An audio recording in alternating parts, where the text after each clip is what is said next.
Man, June was an interesting month. We had numerous announcements, the first real month of Wuthering Waves, and my god, has it been a ride. I don't think I've had as much fun in a gacha game as I have in Wuthering Waves much all year. But there were other releases: Ride Commons, Trails of Cold Steel Northern War, Assault Lily, the new Uta no Prince Sama live emotion. Outside of Wuthering Waves though, there really hasn't been a gacha to leave more than a ripple in the genre, until July, that is. This 2-month period is going to be the largest period for gacha games this entire year, and you're about to find out why. Hey, my name is Stix and welcome back to another episode of Gachas Releasing Next Month, a video series where I take the time to make you aware of everything that is releasing in the coming 30 days, in an effort to make sure that you don't miss out on anything. If you like this series, make sure to subscribe to the channel, hit that little bell notification. That way you're made up to date with every single thing that I post, and I post every day. Do not miss out. You'll regret doing so, trust me. If you're curious about what games came out last month, or in any month this year, then consider checking out the other videos in this series. Other than that, let's just go ahead and jump right in.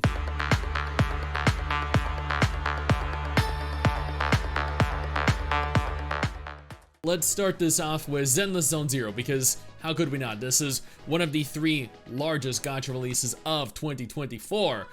Wuthering Waves, Zenless Zone Zero, and perhaps Azure Premilia if it releases this year, where Wuthering Waves and Azure Premilia are both enormous open world anime RPGs. Zenless is quite the opposite. It doesn't have an open world to explore. It has very little emphasis on actual exploration. This is based off of what I've seen. This is based off of what I got to personally experience in the 2 previous beta tests. Rather, this game is instanced. It features a small quest hub in the form of a town, and it has players tackle essentially a variety of different missions involving short fights and other mechanics. I know people were very deterred from playing the game after the last beta test, but from what I've heard, I didn't delve too deeply into the last test phase because honestly, playing a game, playing it a second time, playing it a third time kind of burns me out and leaves me not wanting to play it upon release. From what I've been told, they have reduced the focus on the content that people disliked and introduced more combat activities. This is a great looking urban fantasy anime game with fast-paced, fluid action combat. This has often been referred to as the Mugen Honkai, since it has a very similar aesthetic to Project Mugen, but with the combat and the gameplay loop of Honkai Impact. Nevertheless, this is a Hoyo game, which means that this is going to carry a large amount of polish and will likely go on to make an egregious amount of money in its first month, especially given it is releasing fully cross-platform onto PC, onto mobile, and the PS5 on July 4th, all at the very same time, ensuring maximum exposure.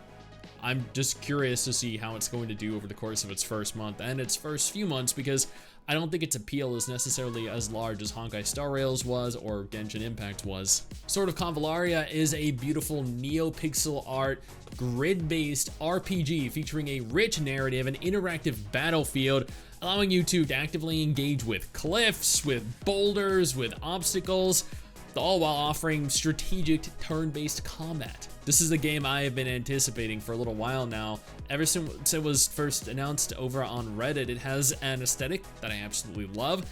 I am a huge fan of the old Suikoden games, Suikoden 1 and 2. I'm a fan of, more recently, the Ayuden Chronicle and the Sea of Stars games. I love pixel art games with a choice-based narrative, in this game specifically, allowing your decisions to shape how your town evolves and how your story subsequently evolves. You can build relationships with different characters as the storyline slowly changes, and the score is done by Hitoshi Sakimoto himself, known for Final Fantasy Tactics, Final Fantasy XII, and Tactics Ogre.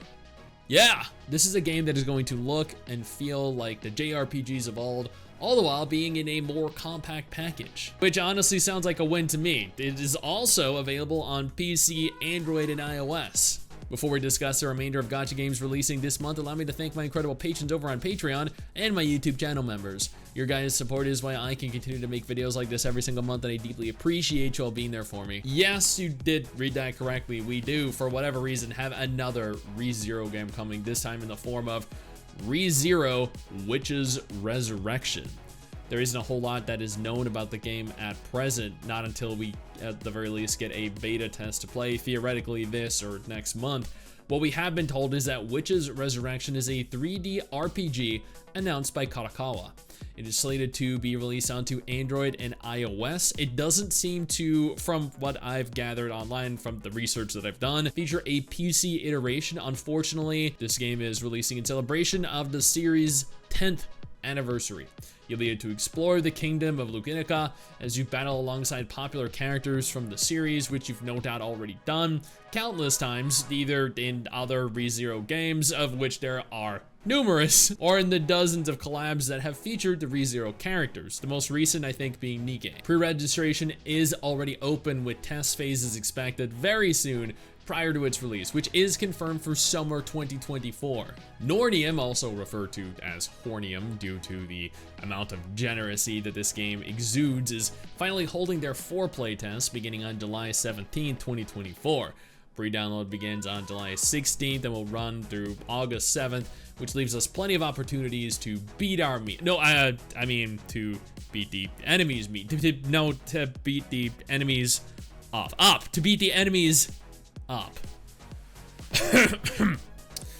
Nornium is described as being a mech-themed aerial combat, action combat, enemy RPG. I know, that's a mouthful. It's almost as much as having my meat. Okay. The game is developed by a very small studio featuring some of the most stunning waifus that you'll find in this galaxy. Not only that, but the actions and the things that you can do with those waifus is unparalleled. Perhaps even more degenerate than Nikke, more degenerate than Brown Dust 2, more degenerate than Snowbreak has become. Nornium will be playable via both PC, on Steam, Android, and iOS. Thank God, because I'm gonna be honest here, it would be hard playing this on mobile with one hand. Madoka, Magica, Magia, Exedra is a difficult name to say, but is also a gacha game based on the already existing intellectual property, releasing globally. I really haven't seen any test phases held for this game yet, but that is essentially why we're including it here. Exedra takes you into the world of Madoka Magica, fully recreated in 3D. Magical girls from throughout the series are going to appear with stories from the anime series and the other mobile game. You'll navigate witch labyrinths to collect the light of magical girl memories, tackle challenges, and fight bosses with a team of up to 5 characters. Pre-registration for the game is available right now on Android, iOS, and PC via Steam as well. A beta test is going to be held very soon with a release confirmed for this year. Again, globally. Overfield seems to be a segregated world gacha game developed by Exceptional Global, a studio that I've admittedly never heard of, where players will form a team of up to 3 characters. 2 of these characters will be AI controlled, 1 will be player controlled. You'll dive into large fields where you'll be required to explore, navigate, battle enemies with a plethora of different customization features. This is a very cute game, and it feels much more lighter hearted, much less focused on a narrative or combat, and more on making cute characters and exploring a relatively pretty overworld. It has entered into and is now available in early access for anyone that is interested in playing, and is also fully cross-platform compatible on PC, Android, and iOS. And that's everything. There's a lot to be excited for, and evidently there are going to be some games that we immediately want to pass on, but hopefully something coming this month provides you something at the very least to have some fun in. Now, if none of these are of any interest to you though, absolutely no problem. I got you covered with 2 different videos on screen right now that might be more up your alley.